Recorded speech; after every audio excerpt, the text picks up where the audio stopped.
Noite, queridos. Como foram vocês de feriadão? Foi bem? A galera parece que descansou um pouco, né? É uma pena que alguns ficaram enfermos, gripados. Pelo menos a família que adoece unida permanece unida, né? Está escrito em algum lugar, não sei, na Bíblia não, né? Mateus, Isis, Levi e Laurinha, todos eles enfermos. Mas que Deus abençoe você, Mateus, que está me ouvindo agora, já sei que está um pouco melhor, não pôde vir ainda, Mateus Oliveira. E também Mateus Rios, estou vendo que está ali, Marina deve ter melhorado, né? Glória a Deus, os meninos também ficaram enfermos, nós viajamos, muitos também já mandaram mensagem aqui que estão retornando e evidentemente que as estradas estão daquele jeito, né? Aí não conseguiram chegar a tempo. Eu queria falar hoje sobre a ressurreição. Eu vou dar um outro nome à ressurreição. Vamos ler Atos 2, 24. E o título da mensagem é Jesus desmorreu. Isis está aqui. Jesus desmorreu.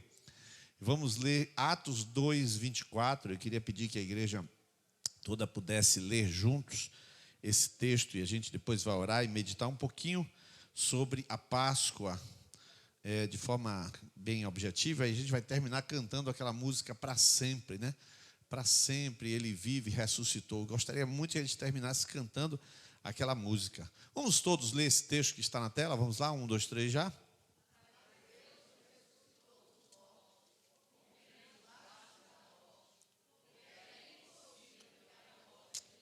Com esse ânimo todo, confesso que Jesus ainda está lá, viu? Vamos ler como se Jesus de fato tivesse... Sentiu isso aí, mano? O negócio estava feio. Igual aqui que o menino tentou levantar e hoje parece que não ressuscita nada aqui, né? Mas vamos tentar hoje aqui, ver se você levanta Jesus aí dessa. Vamos ler o texto bíblico agora. 1, 2, 3 já.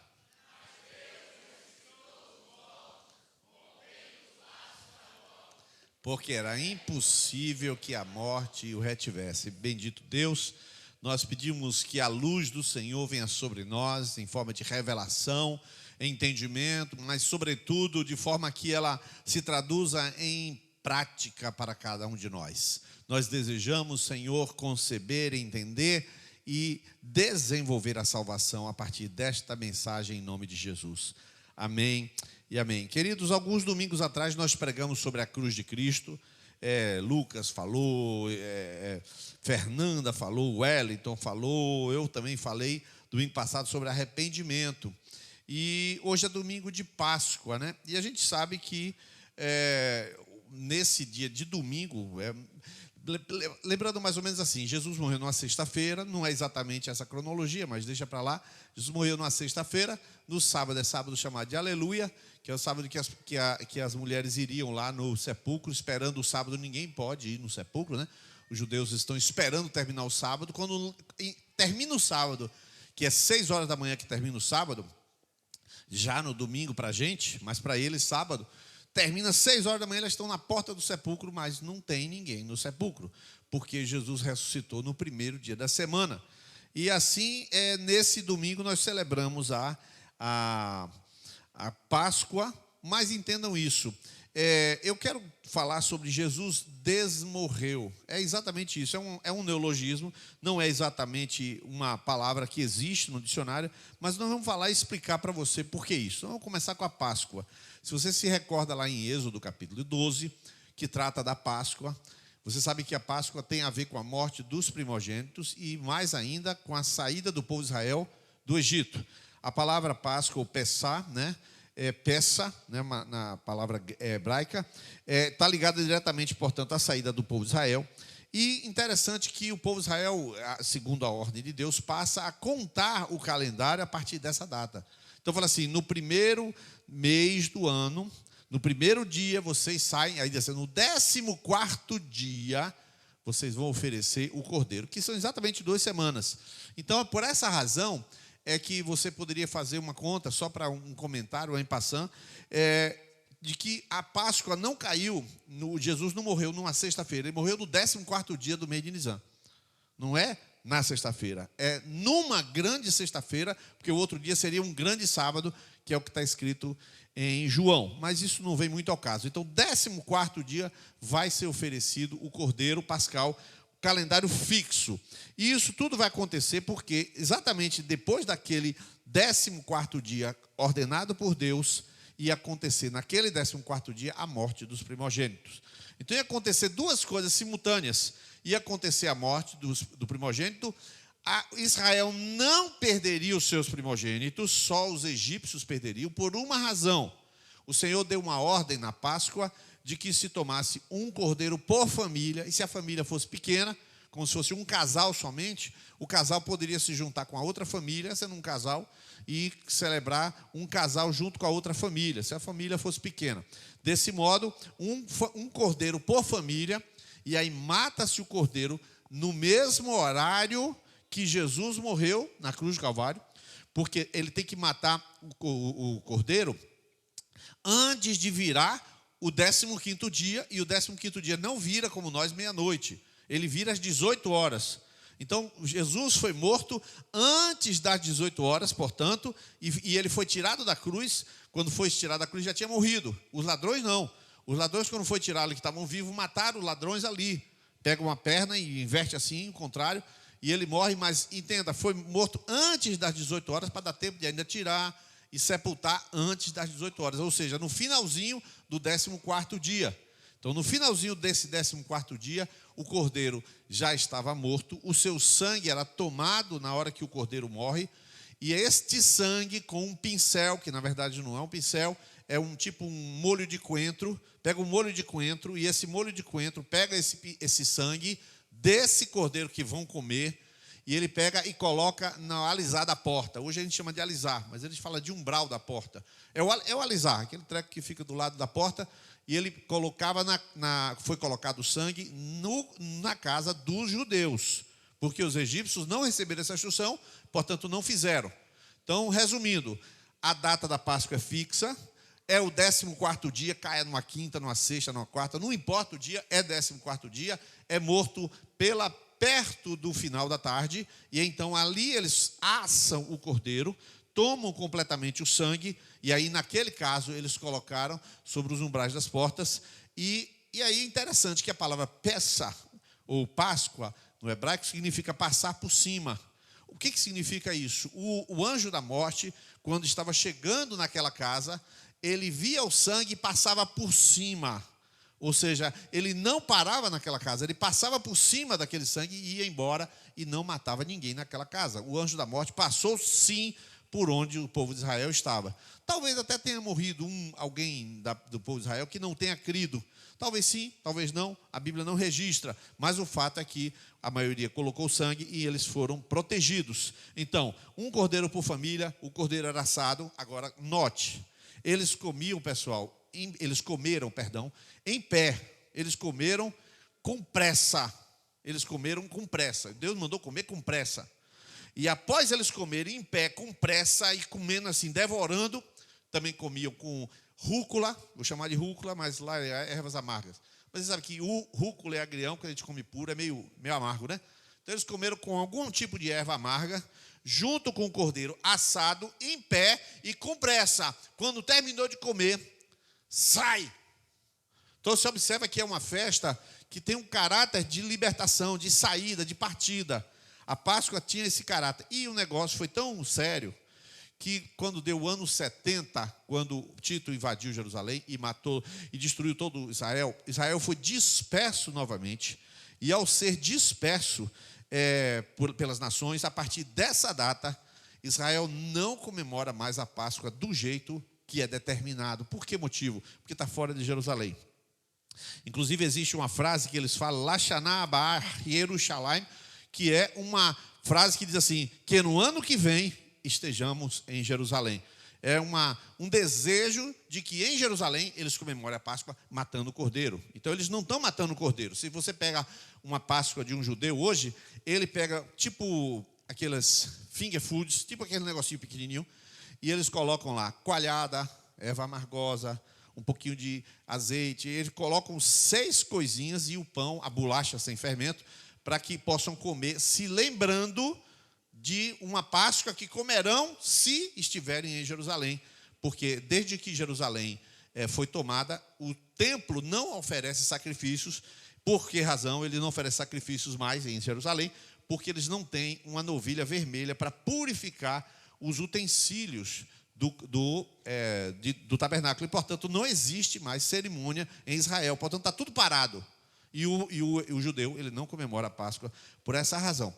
Então, o que acontece, que é o que eu quero colocar aqui agora, para os judeus encerra a Páscoa. Para nós, como é que funciona isso aí a partir dessa reflexão que nós estamos? Bom, Gênesis 2 vai ser colocado na tela, versos 16 e 17. Gênesis 2, 16 e 17. Começa dali uma ordem que Deus deu com Adão, e é daí que começa a fazer puxar daí o raciocínio acerca da Páscoa. Gênesis 2,16 fala assim: e o Senhor Deus ordenou ao homem, coma livremente de qualquer árvore do jardim. E aí o 17 fala assim: mas não coma da árvore do conhecimento do bem e do mal. Agora a igreja vai ler a partir de agora: porque no dia em que dela comer.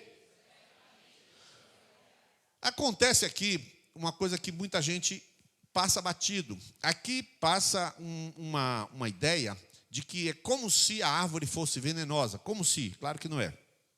Você comeu, você morre. Aqui, em vez de a gente pensar que a desobediência vai trazer uma morte, é melhor a gente pensar o seguinte: qualquer ato tem a sua consequência. Diga consequência. Não existe a possibilidade de não haver consequência num ato. E este ato aqui de tomar o fruto, não é porque o fruto é proibido, é porque Deus instruiu e dizendo: se você fizer algo, terá consequências. E nesse sentido, Deus está construindo, a partir desse momento de Gênesis, um caminho jurídico que vai ter muito a ver com a Páscoa. Você vai entender isso. É um caminho jurídico.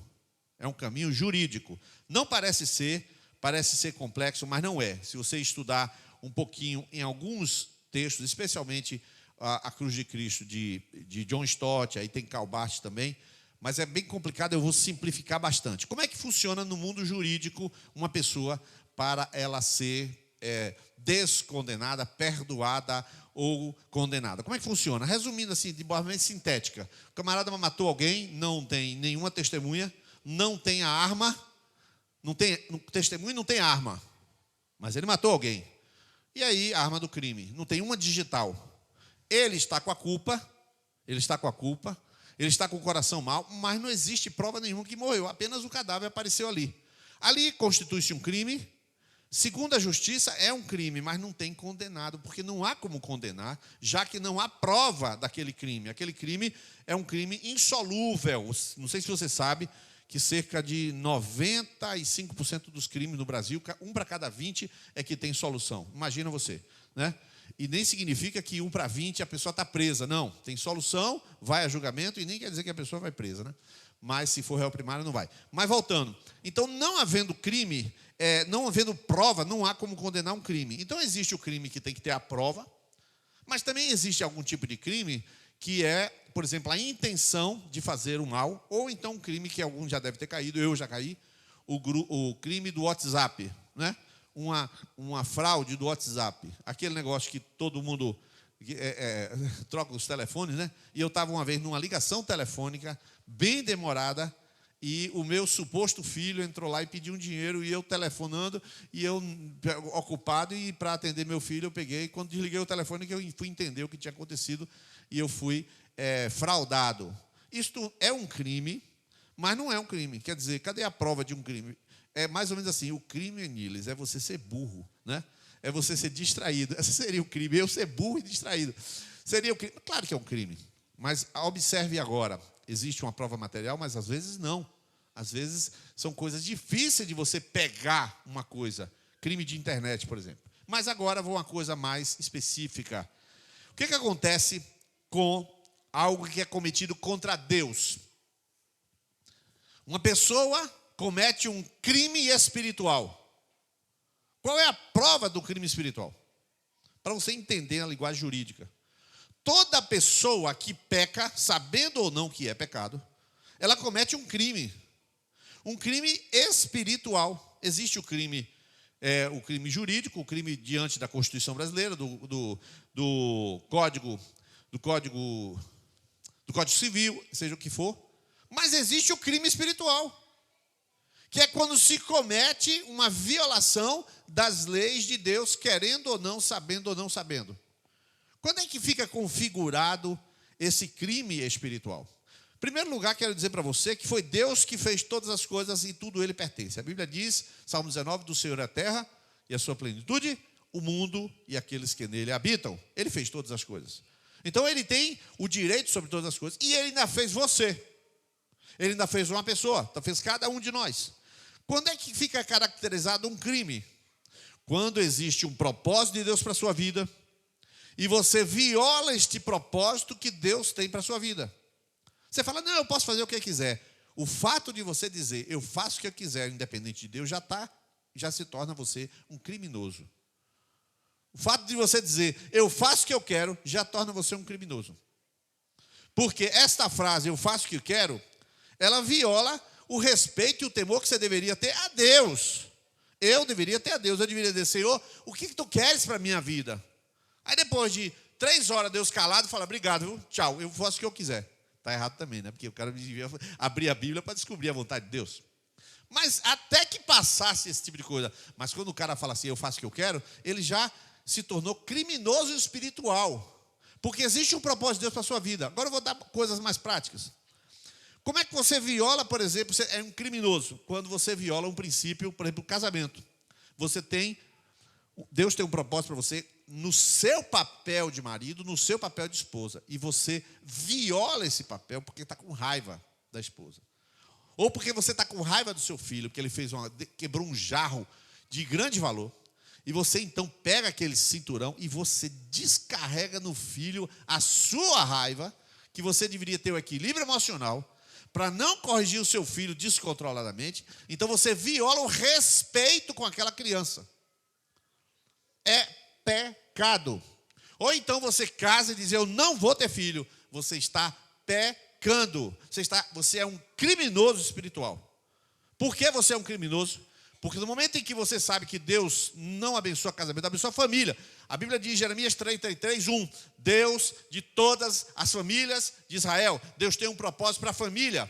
E os seus filhos como plantas ao lado da sua mesa, eis que assim será. E aí como aljava, como flecha na java do guerreiro, assim é cada filho. Os filhos são uma extensão daquela sua convicção de fé que você passa para eles e levanta uma nova geração temente a Deus. Então, quando a pessoa casa e diz, eu não quero filho, ela está cometendo um crime espiritual. Não concorda. Pronto, segundo crime, porque não concorda com a Bíblia. Pronto. Então, esse problema não é um problema que o juiz vai lhe condenar, nem o promotor. É diante de Deus os crimes que nós cometemos. Só que a Bíblia não chama de crime, a Bíblia chama de pecado. Pecado. Mas eu estou falando crime para ficar mais fácil de ser entendido. O que tem isso a ver com a Páscoa? Queridos, agora eu vou ser mais objetivo. Aquele coitado daquele cordeiro da Páscoa tinha nada a ver com a saída do povo de Israel. Por que o povo de Israel não botou simplesmente a mala e foi embora? Por que o povo de Israel não pegou as coisas, botou na mala e foi-se embora? Para que matar o coitado do cordeiro? Que não tinha nada a ver com a história. Para você começar a compreender as metáforas que dão significado ao mundo espiritual. Vem uma metáfora ali, está dizendo assim, não tem libertação sem derramamento de sangue. Não tem libertação sem que alguém morra. Não tem libertação sem que o pecado seja punido.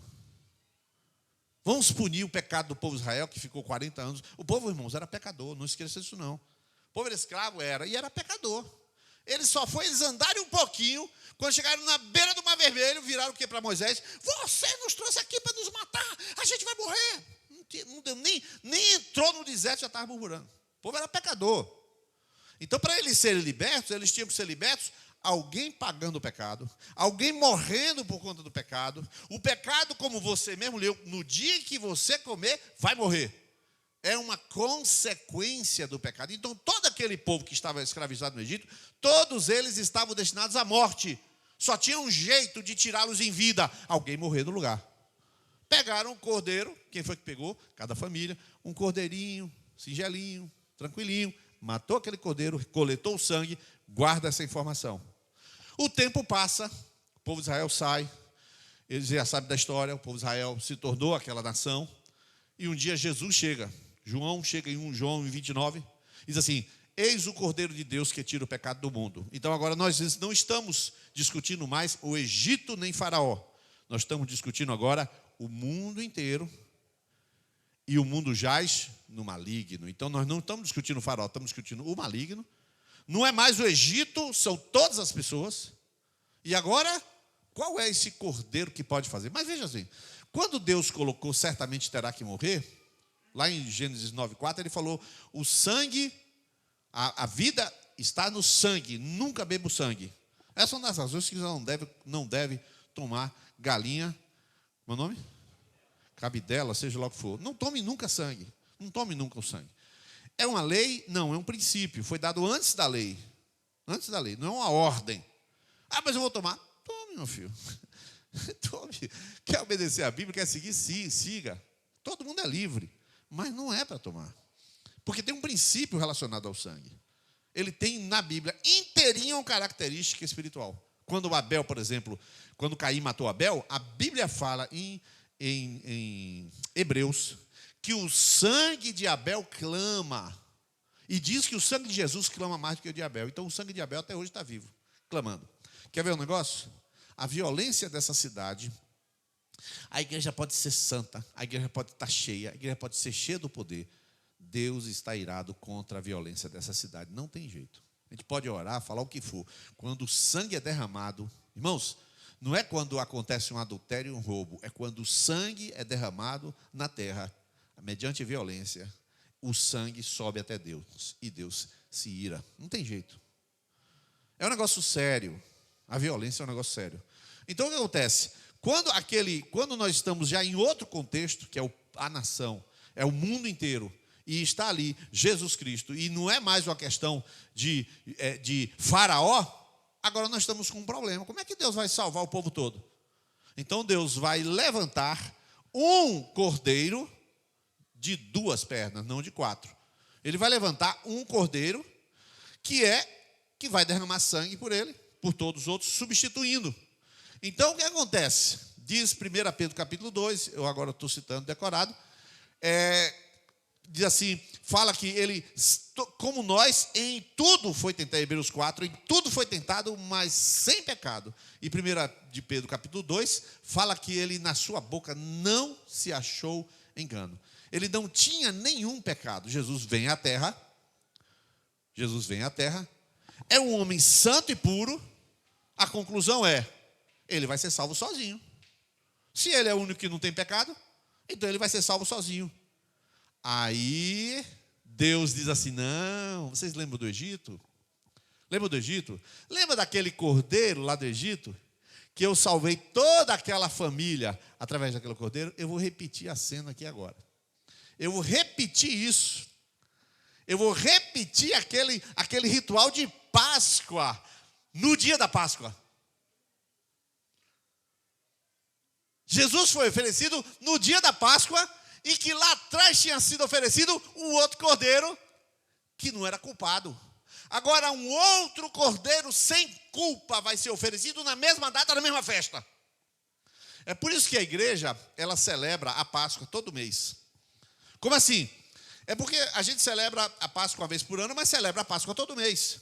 Todo mês que a gente vai partir o pão, Jesus na ceia disse: isso é meu corpo que é dado por vós, isso é meu sangue que é dado em aliança, é aliança dada no meu sangue. Então, há uma cerimônia que foi que Jesus comemorou a Páscoa, substituindo a Páscoa pela ceia, porque ele era o cordeiro.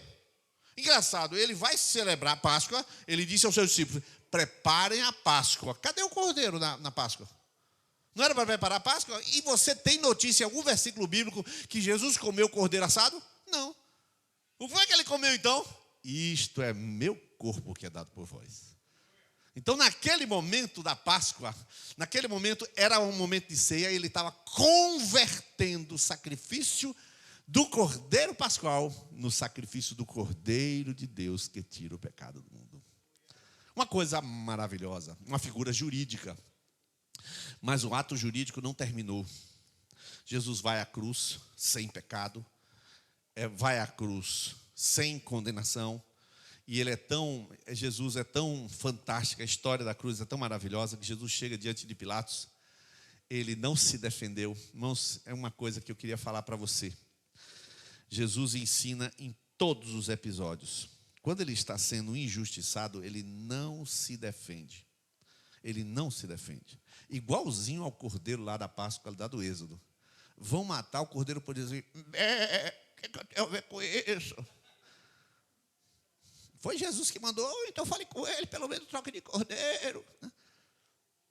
Não se defende, o cordeiro nunca se defende. Jesus está lá e fala assim, fale se você é o filho de Deus, fale se você é o filho de Deus. Ele, claro. Aí, diga que é ou não é? Ele fala assim, eu quero dizer para vocês que vocês verão o Filho do Homem, os céus abertos e o Filho do Homem à destra da majestade. Sem medo, sem tranquilidade. Aí depois Pilatos fala assim, você sabe que eu não tenho poder? Você não tem poder nada, rapaz, quem deu foi meu pai. Quem me entregou a você tem maior pecado do que você. Jesus, sereno, sem se defender, as pessoas injustiçando. A mulher de Pilatos chega para Pilatos, Pilatos, cai fora, eu tive um sonho horroroso com esse homem. Pilatos foi avisado, Mateus 27:6, e ele sabia disso e não deu ouvido à mulher, Drusila, que tinha tido um sonho. Ou seja, o cordeiro estava se oferecendo mesmo. Jesus estava ali se entregando mesmo. Um ato jurídico para Deus, mas para ele é um ato de entrega. O ato jurídico não dói, mas o ato espiritual e o ato físico, meu Deus do céu. Então Jesus sobe na cruz sem se defender, igual um cordeiro. E o que acontece quando Jesus está na cruz? O sangue dele é vertido do mesmo jeito que aquele sangue lá da Páscoa. Eu posso dizer a você, mas não está na Bíblia, que quem pegou aquele sangue foi o próprio Deus. Aquele sangue é tomado pelo próprio Deus, que segura na mão, não está na Bíblia, figura isso, toma aquele sangue e falou, esse sangue é puro, esse eu aceito. Esse sangue é de um cordeiro sem mancha, incontaminado. Esse sangue paga o preço do pecado. E esse Jesus morre ali naquela cruz, igualzinho ao cordeiro da Páscoa, virou a Páscoa para a ceia, a nova Páscoa. Agora as coisas estão mudando, mas ainda estamos com um problema jurídico. Jesus está morto. Jesus está morto. Como é que a gente vai resolver esse problema? Qual o problema? Como é que garante que houve, de fato, um processo de salvação? O processo de salvação não está finalizado. A Bíblia diz, 1 Coríntios capítulo 15, não estou lendo os textos, que se esperarmos em Cristo somente nessa vida, somos os mais miseráveis do que os homens. Se Cristo não ressuscitou, a nossa fé é vã. Por que a nossa fé é vã se Cristo não ressuscitou? Qual o motivo? Jurídico. Motivo jurídico. Jesus paga os pecados, você olha ele morrendo e fala, este homem era justo. O centurião falou isso. Este homem era justo. Que homem. Rapaz, que terremoto foi esse? Este homem era filho de Deus. Morreu injustamente. Mas cadê a parte da remissão? Cadê a parte do pagamento? Cadê o resto da história? Como é que você sabe que a história terminou? Jesus então morre. E ele está lá. E é isso que a Bíblia diz, e que eu li em Atos capítulo 2, 24. Era impossível que a morte retivesse Jesus. Jesus desce.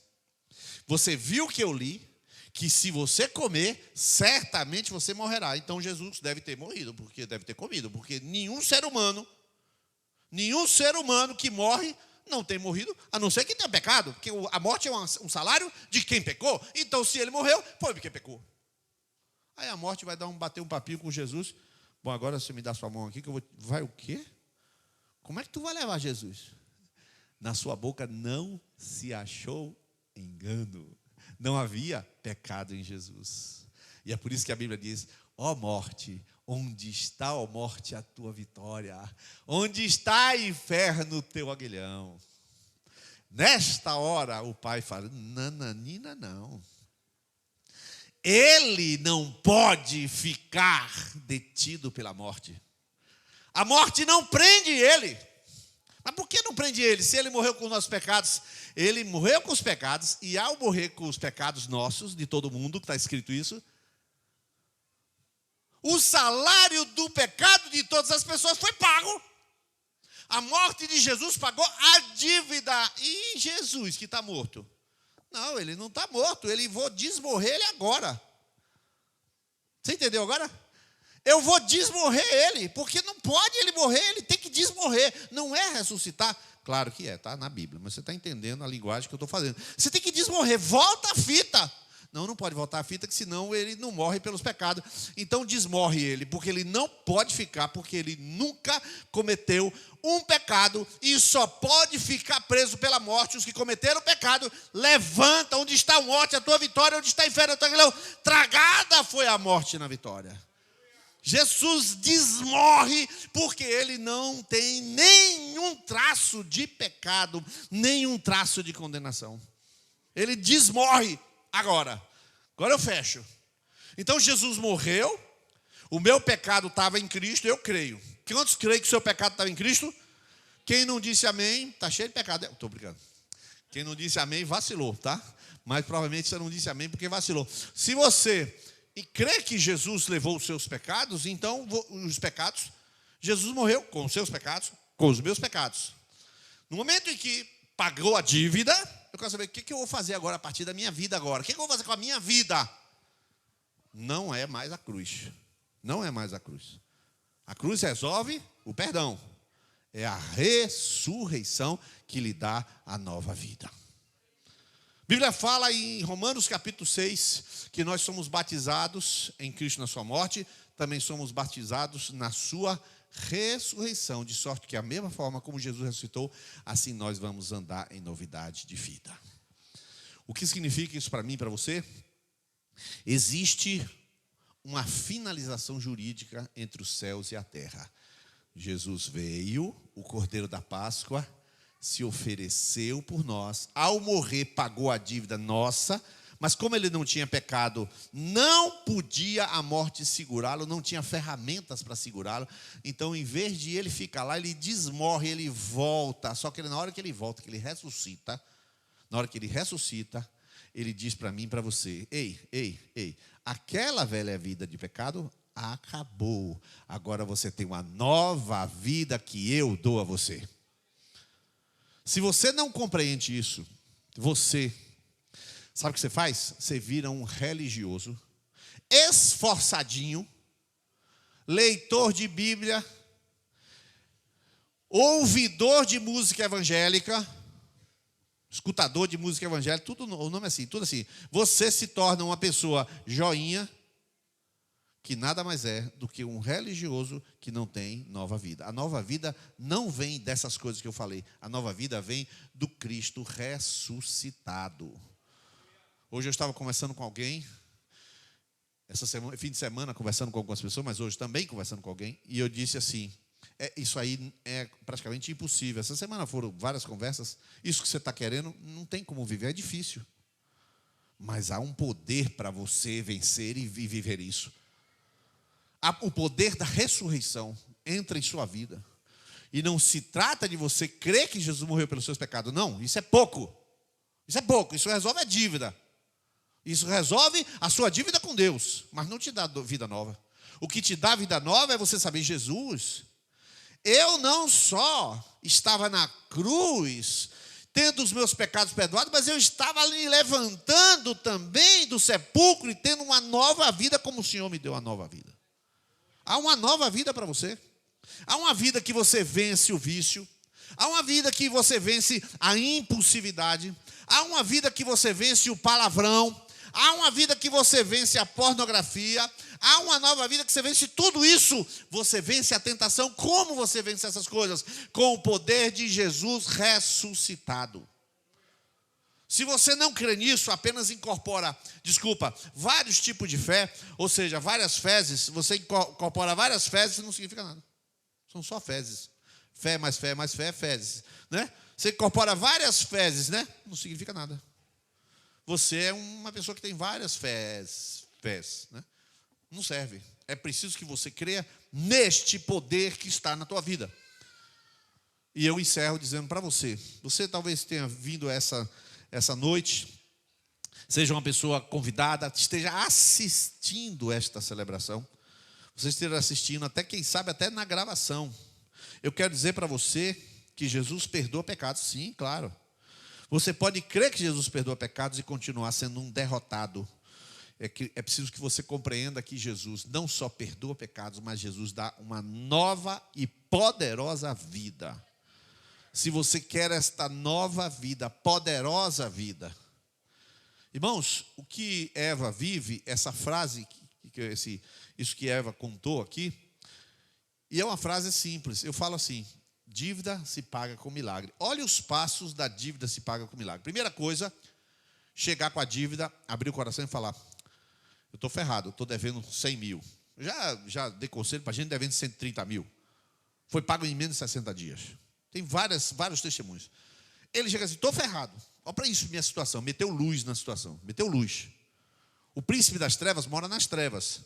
Jesus, nele estava a vida era a luz dos homens. Jesus é a luz, e o príncipe que mora nas trevas se chama Satanás. Então você põe na luz. Segundo passo, aí eu falo: você sabe que você gastou, porque você, na verdade, é uma pessoa que administra sempre do seu próprio jeito. Você não sujeita nada de sua vida administrativa a Jesus Cristo. Você faz o que você bem quer e compra as coisas por impulso. Quando eu estou chateado, eu vou lá e compro mesmo. Quanta gente faz isso, irmão? Está chateada, pega o cartão e vai lá e compra. Assim de gente.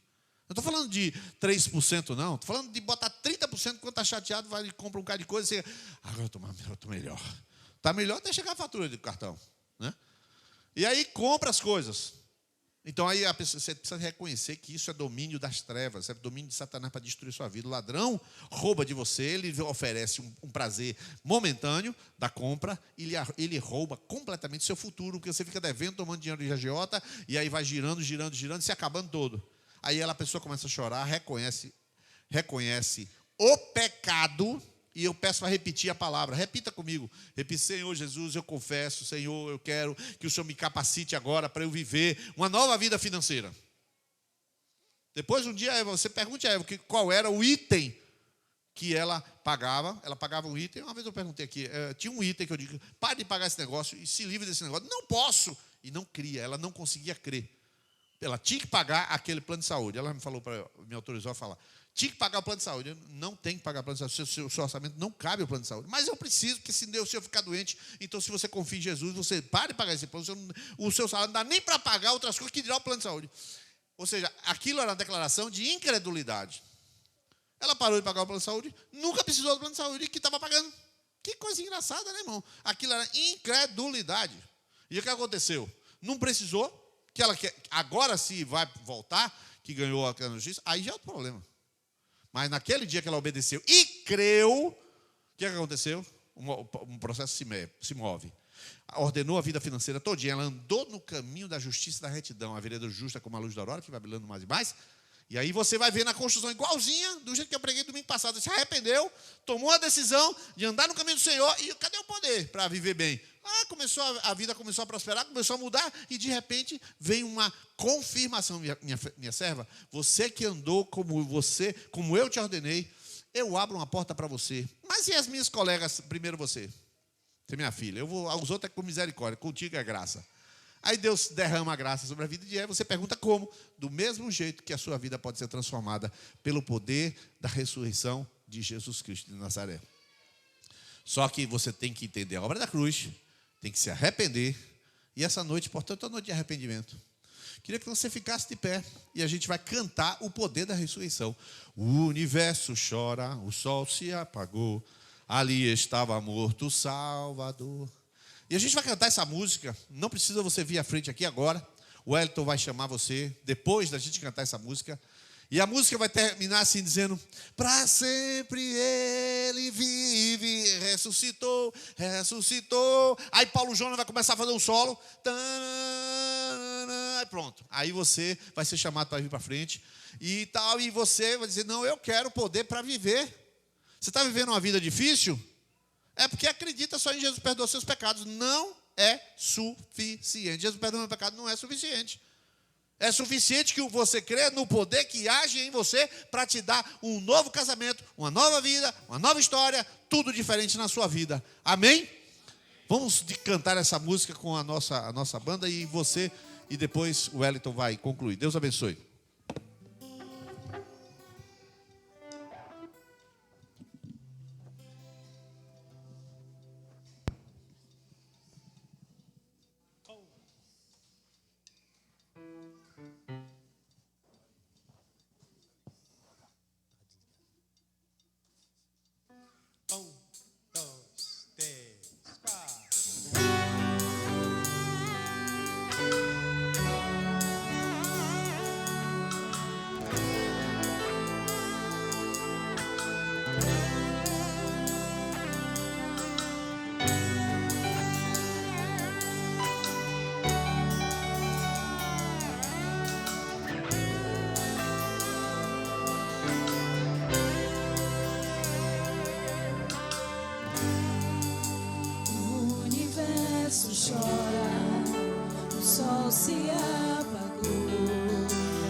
aquele que a morte não pôde reter. É no nome dele, é no nome poderoso de Jesus. É no poder de Jesus Cristo, no poder de ressuscitar mortos, que Deus agora, nesse exato momento, quer trazer você de volta, ressuscitar a sua história. Saia do seu lugar. Tudo começa com arrependimento. Tudo começa com arrependimento. Tudo começa com a nova história com Deus, começa com arrependimento. Saia do seu lugar. Pessoas arrependidas, pessoas que querem nesse exato momento confessar pecado, entregar a sua vida para Jesus. Venha mais para frente, venha mais para aqui, por favor.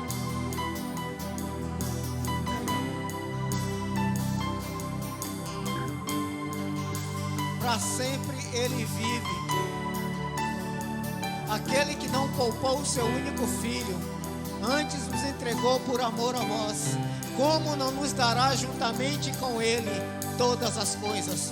Porque eu estou bem certo que nem a morte, nem a vida, nem coisa alguma nos poderá separar do amor de Deus que está em Cristo Jesus, o nosso Senhor.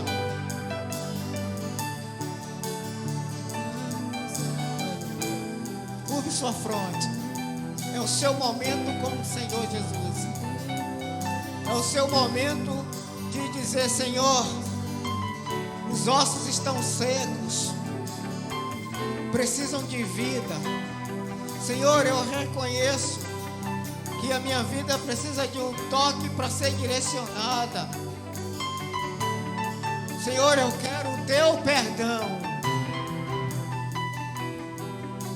Eu vou estar orando pela sua vida.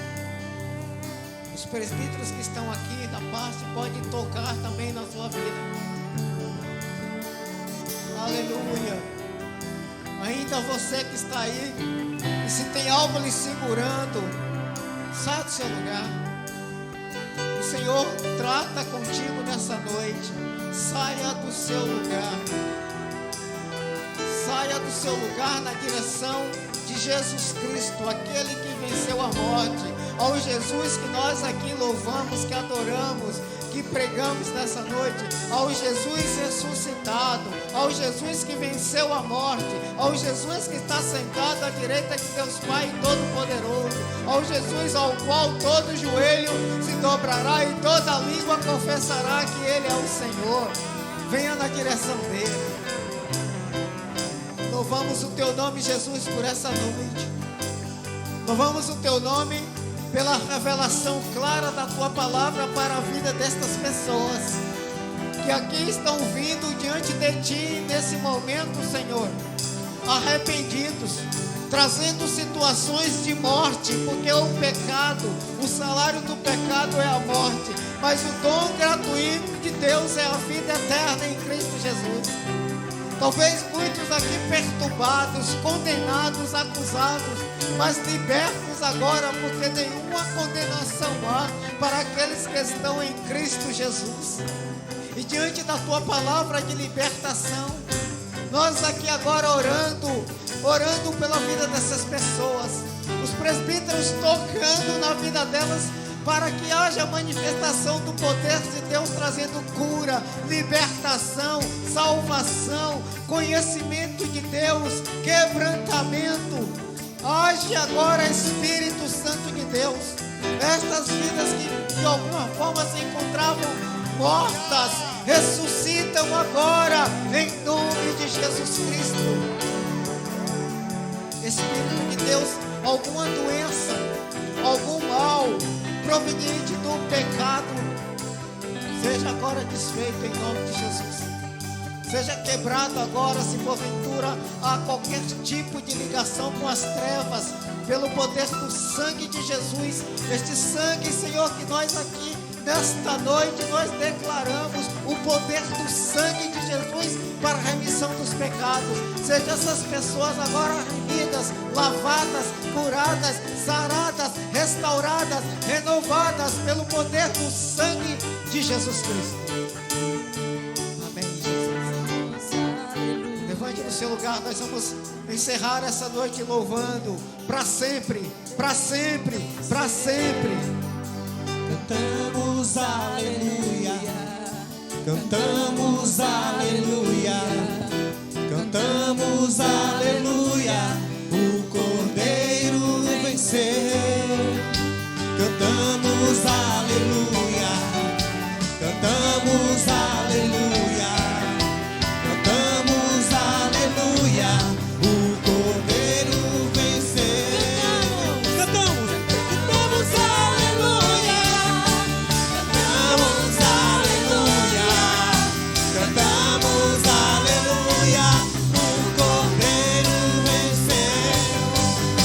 Cantamos aleluia, cantamos aleluia, cantamos aleluia, o Cordeiro venceu.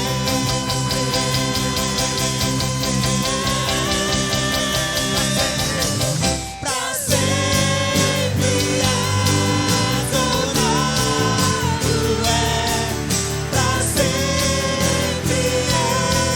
adorado é, pra sempre ele vive, ressuscitou, ressuscitou. Pra sempre saudado é, pra sempre adorado é, pra sempre ele vive, ressuscitou, ressuscitou.